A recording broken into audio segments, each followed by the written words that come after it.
ఇది street cat friends. రోజు food పెడుతున్నాము. అయితే ఒకరోజు పిల్లల్ని తెమ్మంటే తెచ్చేసింది మా ఇంటికి. Welcome to my channel. అందరూ ఎలా ఉన్నారు? బాగున్నారా? చూసారా ఫ్రెండ్స్, ఫస్ట్ ఇది స్ట్రీట్ అన్నమాట. అయితే ఒకరోజు మా ఇంటికి వచ్చింది. అయితే నేను ఫుడ్ పెట్టాను. అట్లా రోజు వస్తూ ఉంటే ఫుడ్ పెడుతూ ఉన్నాను. ఒకరోజు ఏంటంటే పిల్లలు ఉన్నారా, పిల్లల్ని తీసుకురా అంటే దానికి ఎమ్మటే అర్థమై పిల్లల్ని తెచ్చేసింది. నాకు చాలా హ్యాపీగా అనిపించింది.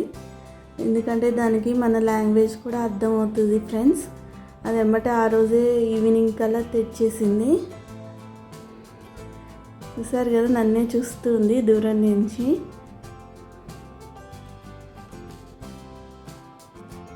క్యాట్స్కి మన లాంగ్వేజ్ కూడా అర్థమవుతుంది. మనకు కోపం వచ్చిందంటే కూడా అది భయపడి వెళ్ళిపోతుంది. దాని ఎమోషన్స్ అన్నీ, మన ఎమోషన్స్ అన్నీ అలా తెలుస్తూ ఉంటాయి. చూసారు కదా, నన్నే చూస్తూ ఉంది. మెల్లగా వచ్చి పాలు తాగుతుంది. అస్సలకి భయపడట్లేదు. ఫస్ట్ టైం అయినా అన్నీ బల్ల ఇదవుతుంది. అది పిల్లల్ని గంటకి ఒక్కొక్కటి దాని పిల్లల్ని తెచ్చింది. ఒకేసారి అన్నీ తేలేదు. 1 అవర్ గ్యాప్ ఇస్తుంది ఫ్రెండ్స్ ఒక్కొక్కటి తేవటానికి. అలా ఎందుకు చేస్తుందో నాకు అర్థం కాలేదు. అంటే 5 మినిట్స్ లోపల అన్నీ తెచ్చేది, ఒకటి తర్వాత ఒకటి తెచ్చిన తర్వాత 1 అవర్ అయిన తర్వాత ఇంకోటి తెస్తుంది. అలా లైన్గా ఒక 5-6 తెచ్చింది. చూసారు కదా, అది పాలు తాగుతున్నాయి. అదేమన్నా అలసిపోయి నిద్రపోతుంది. చిన్నవి కదా, పద్దాకా అది అడుగుతూనే ఉంటుంది పాలని. చాలా నీరసంగా ఉంది ఫ్రెండ్స్ క్యాట్ అనేది. కానీ తల్లి ప్రేమ అనేది చాలా ఉంటుంది దీనికి. అసలుకి ఎవరైనా ఏమైనా అన్నా వెమ్మటే వచ్చేస్తుంది శబ్దానికి. చూసారు కదా ఎన్ని ఉన్నాయో, ఒక 4-5 ఉన్నాయి ఫ్రెండ్స్. చాలా పేషెన్స్ ఎక్కువ దీనికి. ఇంకోటి ఏమైనా వీడిని మేము పెంచుకుంటున్నాం, తెల్లగా ఉన్నది చూసారు కదా, అది కూడా ఒకటి తల్లి వదిలేసిపోయింది మా ఇంట్లో. అప్పటి నుంచి వాడిని కూడా పెంచుకుంటున్నాం మేమే. చూసారు కదా,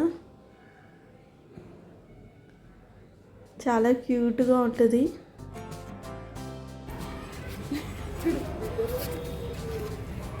పెద్దగా అయింది ఫ్రెండ్స్. ఒకటే మిగిలింది, అన్ని చనిపోయాయి. ఇప్పుడు ఇదే ఉంది. మిగతా 4-5 ఉండేది క్యాట్స్, దాని పిల్లలన్నీ చనిపోయినాయి. ఎందుకేమో తెలీదు. ఇది ఒకటే మిగిలింది. ఇది పెద్దగా 6 మంత్స్ అయినా, 6-4 మంత్స్ అయినా కానీ ఇంకటి తల్లిపాలు తాగుతూ ఉంటుంది. చూసారు కదా ఎంత పెద్దగా అయిందో. చివరికి ఒక్కడే మిగిలాడు, అన్నీ చనిపోయినాయి. చివరికి ఒకటి మిగిలిన అప్పుడు కూడా ఇస్తుంది పాలు. 4-5 మంత్స్ వచ్చిన అది వచ్చి ఎమ్మటే క్లీన్ చేస్తుంది. దానికి చాలా హైజీన్గా ఉంటుంది. మీరు కనుక నా ఛానల్ ఫస్ట్ టైం చూస్తున్నట్లయితే సబ్స్క్రైబ్ చేసుకోండి ఫ్రెండ్స్. కొంచెం ఎంకరేజ్మెంట్ ఉంటుంది. ఒకరోజు ఏమైందంటే పాలన్నీ ఇట్లా కారిపోతూ ఉన్నాయి, ఎందుకో ఏమో. అప్పుడు ఏం చేయాలో తెలియలేదు ఫ్రెండ్స్ మాకు. చూసారు కదా, పాలన్నీ డ్రాప్స్గా పడిపోతూ ఉన్నాయి. చాలా నీరసంగా ఉంది. ఇది వచ్చి తాగుతూ ఉంది. నేను క్యాట్ ఫుడ్ వీడియోస్ కూడా చాలా చేశాను ఈ ఛానల్లో. మీకు కావాలంటే చేసుకోవచ్చు. చాలా తక్కువలోనే పడింది మాకు క్యాట్ ఫుడ్ పెడతానికి. బయట ఫుడ్ అసలు బాగోదు, పెట్టకూడదు క్యాట్స్కి. మనం ఇంట్లో చేస్తే చాలా తక్కువ పడుతుంది. మళ్ళీ ఫుల్ హెల్తీగా ఉంటాయి క్యాట్స్ అనేది. చివరికి ఫైట్ చేస్తుంది. Thanks for watching. Have a nice day.